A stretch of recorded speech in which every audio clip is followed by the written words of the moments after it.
Kat, I'm the Senior Account Executive. Hi, I'm Paige, I'm the Account Executive. Today we wanted to talk about trends to leave in 2019 and some trends that you can adopt in 2020 to bring your marketing to the next level.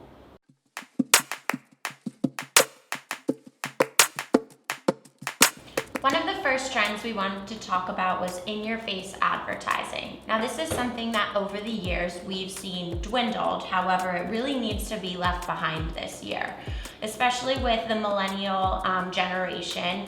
Nobody really appreciates the in-your-face shouting, "My company is so good" type of marketing technique. Rather, people want to have some authenticity, some genuine, show some character.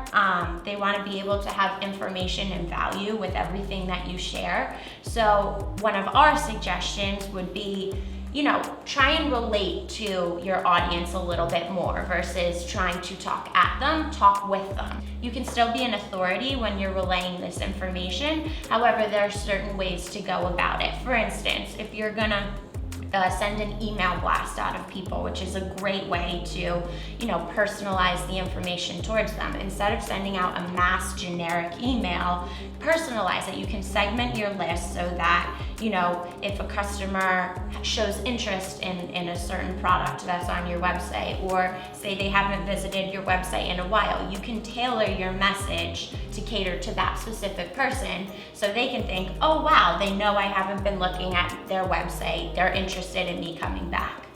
I know that, I don't know if you've seen, but going back to what you said about the millennial generation coming back in the advertising, at least very many companies like fast food chains have really been catching on to the younger audience and knowing that Gen Z and millennials are here and they're target customers that they need to be focusing on, as opposed to doing traditional marketing. They've been really trying to do more of a catered approach, almost informal. They try to do memes and keep up with the younger generation's trends, at least on Twitter that I've seen.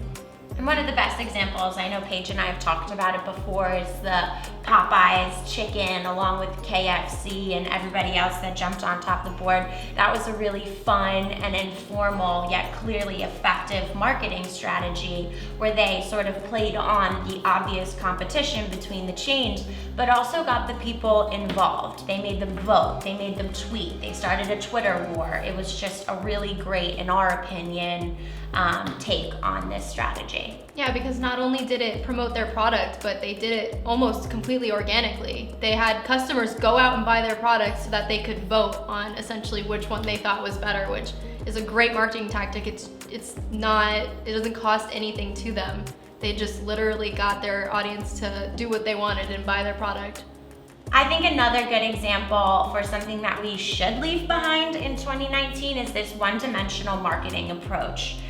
It's time to spice it up, as exemplified by that Popeyes example that we just talked about. It needs to have a bit more substance to it. You shouldn't just be marketing on social media or just using your website or just sending emails. It's a combination of all these things that really does give you the most successful results that you want to see. Something that I think in 2020 you'll see a bit more is this interactive content. And whether it comes in the form of case studies, infographics, your social media posts, emails, anything along those lines, it's going to want to be a little bit more audience geared. So whether that means it's clickable or it moves or it includes emotion, anything that kind of moves past a little just read and watch is really good. What's going to grasp onto your audience's attention. I noticed a lot of websites are starting to do that. For example, Apple has a really good website for their laptops. They actually have, as you're scrolling, the message itself is moving and the actual product is opening and it's turning and it's showing you the product without really you having to do that much, even though it is interactive because you can drag the computer, you can open it yourself, but it's just that two-dimension, not only are you reading about it, but it's moving and you can move it to basically do what you want on the website. One thing that I think that should be left in 2019, but not completely, is the whole relying on influencers. A lot of influencers have taken it too far, and companies have taken it too far to really promote only influencer marketing. And some companies it may work, but other companies, for example, I don't know if you saw the Boo Tea, but Scott Disick was one of their partners, and he actually posted like a picture with Boo Tea, but for the caption he put exactly what they said to him. Like they said, okay, this is what you're gonna write, and he wrote it just like that. And it sparked so much controversy, not only on his post, but for the company. I'm sure that they dropped that sponsorship after that, but it was just a big fail in my opinion. Relying on that for your company. You should do, like Kat said, more not one-dimensional marketing, and relying on influencers is really risking your brand almost by trusting it with somebody else to influence and promote. I don't think that it should be your only source of social media marketing.